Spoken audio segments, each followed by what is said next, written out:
मुन्ना की भाभी का पूरा बदन जैसे कच्ची दूध में केसर मिलाकर बनाया गया था।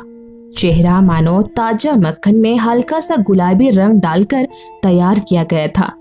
उनकी आवाज भी मानो चाशनी में तैर रही थी। आसाम के एक बड़े जमींदार की बेटी थी। उनकी शादी भैया के फौज में चुने जाने से पहले हो गई थी। भैया के नौकरी पर जाने के बाद अम्मा और बस 2 जने ही परिवार में रहते थे। कभी कभी शादीशुदा बड़ी बहन भी आ जाती थी। भाभी के आ जाने से अब 3 जन हो गए थे। मुन्ना के पिताजी की मौत उसकी पैदा होने से पहले ही एक कार हादसे में हो गई थी। उसकी परिवार के गिनती इलाके के बड़े जमींदारों में होती थी। पहले कुछ दिन मुन्ना भाभी से डरता था, तब वो छोटा भी था। डरता तो अब भी है, लेकिन अब डर इस बात का रहता है कि कहीं नाराज होकर वो उसे बोलना ही बंद कर दे। मई का महीना था। गर्मी अपने शबाब पर थे।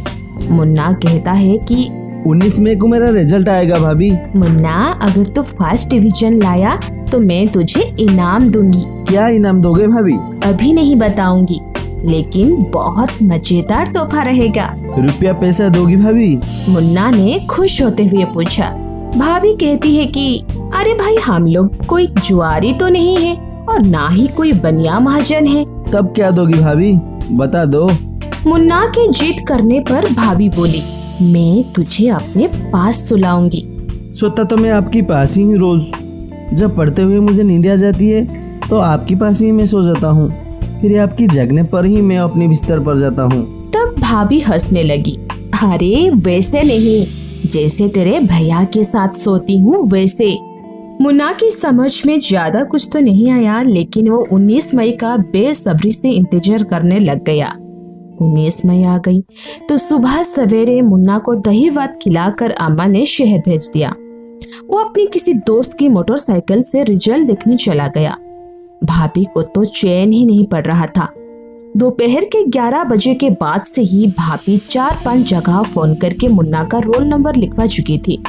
2 बजे किसी ने फोन पर बताया कि मुन्ना फर्स्ट डिवीजन से पास हो गया है। उनकी आंखों से खुशी के आंसू निकल आए। मुन्ना रात के 8 बजे घर लौटा तो हाथ में अखबार लिए भाभी के पास जा रहा था। तब अम्मा बोलती है, पहले खाना खा ले, तभी भाभी के पास जाना। पड़ोस में रात का कीर्तन शुरू हो गया है। मैं 1 घंटे के बाद ही लौटूंगी। वैसे तेरा रिजल्ट तो भाभी को पता है कि तू पास हो गया है ना? मुन्ना जल्दी जल्दी खाना खाने लगा। अम्मा बोलती है कि बेटा दरवाजा बंद कर लेना, मैं जा रही हूँ। उधर खाना खाकर मुन्ना ने हाथ मुंह धोए और अखबार उठाकर भाभी के पास पहुँच गया। भाभी सो रही थी। गर्मी होने की वजह से उन्होंने ब्लाउज भी नहीं पहना हुआ था। आंचल भी बिस्तर पर गिर गया था। मुन्ना उन्हें इस हालत में धागा सा खड़ा देख रहा था। वो सोच ही रहा था कि देखते रहे या लौट जाए। तभी भाभी को शायद आहट लगी। उन्होंने आंखें खोली और पूछा, अभी तक कहाँ था मुन्ना? मोटरसाइकिल वाली दोस्त ने बहुत देर कर दी भाभी। खाना खा लिया क्या तुमने? हाँ भाभी, अम्मा बोलकर गई है कि 1 घंटे के बाद लौटेंगे। तुम्हारा रिजल्ट तो मुझे दोपहर में ही पता चल गया था। अब जाकर सो जाओ, मुझे नींद आ रही है। भाभी मेरा इनाम? ये सुनकर भाभी हंसने लगी। अच्छा, जाकर दरवाजा लगा। वो तो लगा दिया है भाभी पहले से ही। हाँ, तुझे गर्मी नहीं लगती मुन्ना? अच्छा एक काम कर, अपने कपड़े निकाल दे। सारे कपड़े भाभी? हाँ, सब निकाल दे। इतने तो उमाश है, अभी फिर पहन लेना। ठीक है भाभी, अभी निकलता हूँ। अब आकर इधर लेट जा। 16 साल का गोरा चिट्टा सेहतमंद किशोर मुन्ना बगल में लेटा था। भाभी ने उसका चेहरा अपने हाथों में ले लिया और होठों को चूमने लगी। फिर उसे उठाकर अपने ऊपर ही लेटा दिया और बोली, जैसा मैंने किया है वैसा तू भी कर मुन्ना। मुन्ना ने डरते डरते उनकी गालों को चूमा, फिर होठों को मुंह लगाकर किस करने लगा। थोड़ी देर में वो अपनी मंजिल तक पहुंच गया। अलग होने के बाद भाभी देर तक मुन्ना को डुलाती रही। अब कपड़े पहन लो मुन्ना और जाकर सो जाओ। मुन्ना के भैया के शादी को 7 साल हो रहे थे, लेकिन अभी तक कोई बच्चा नहीं था। अम्मा अक्सर कहती थी कि इस बार दोनों जाकर अपनी जांच करा लो। भाभी हंसने लगती थी। मुझे क्या तकलीफ है अम्मा, उनसे कह दो वो अपनी जांच करा ले, तुझे कोई फिक्र नहीं है बहू। तो भाभी बहुत दुखी हो जाती थी।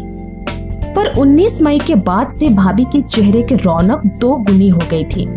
वो कहती है कि मुन्ना अब मैं तुझे पढ़ा नहीं पाऊंगी, तेरे लिए कोई मास्टर लगा देती हूँ। अब मेरे पास सोने भी ना आया करो, यहाँ अब तुम्हारा लड़का सोएगा। कहाँ है मेरा लड़का भाभी? अब आएगा तब देख लेना। एक शाम मुन्ना के भैया आ गए। वो बहुत खुश थे। भाभी से बोले, अब मुन्ना को मोटरसाइकिल भी दिला देते हैं और तुम्हें घुमा के भी ले आएगा। भाभी नाराज होती हुई बोली, अभी रहने दो, अभी मुन्ना को बाइक देकर आप उसे मौत के मुंह में ढकेल देंगे। जब इंटर पास करेगा तब दिला देना मोटरसाइकिल। तुम मुन्ना को पढ़ाती कैसी हो? साइंस से तुमने पढ़ा ही नहीं।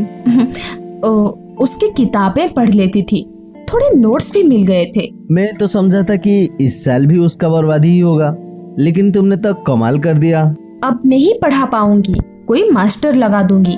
भैया को वापस गए 3 महीने से ज्यादा हो रहे थे। मुन्ना कभी हाथ जोड़कर, जीत करके, पैर पकड़कर या भूख हड़ताल करके 3-4 बार ऐसा ही इनाम ले चुका था। एक दिन आंगन में लगे हैंडपंप के पास भाभी उल्टी कर रही थी। मुन्ना हैरान से खड़ा उन्हें देख रहा था। मुन्ना कहता है कि भाभी उल्टी की दवा ले आओ क्या? वो हंसते हुए बोली, सब शरारत तो तुम्हारी है मुन्ना, ये इनाम भी तुमने ही दिया है मुझे। अम्मा भी वहाँ आ गई। बहू को उल्टी करता देखा तो अनुभवी आंखें खुशी से चमक उठी। अम्मा ने भैया को भी सूचना देकर कहा तो भाभी मुश्किल से ही तैयार हुई थी। तब अम्मा ने कहा, बहू अब काम धंधा रहने दो, कोई तकलीफ हो तो मुन्ना को भेजकर दवा मंगवा लेना। मुन्ना की समझ में ये बदलाव नहीं आ रहा था। भाभी से पूछा तो वो बोली, कुछ दिन बाद तुम खुद जान जाओगे। कस्बे की डॉक्टर ने भी आकर बता गए। अम्मा बहू को दिन में 3-4 बार हल्का भोजन दिया करो। फल तो जितना मन हो उतना खाइए। दूध दही रोज देते रहना। कोई तकलीफ हो तो मुझे घर पे ही बुला लेना और देखना कोई दवा अपने आप ना खाए। और फिर 9 महीने का समय पूरा होने पर मुन्ना की भाभी को बेटा होता है। मुन्ना के भैया खुशी से झूम उठते हैं, मगर मुन्ना की भाभी की आंखें केवल मुन्ना को देख रही थी। कहीं ना कहीं भाभी के मन में पछतावा था कि उसने गुनाह किया है। अब तो एक दूसरे के प्रति सम्मान के बीच में उनका स्वाभिमान आने लगा था।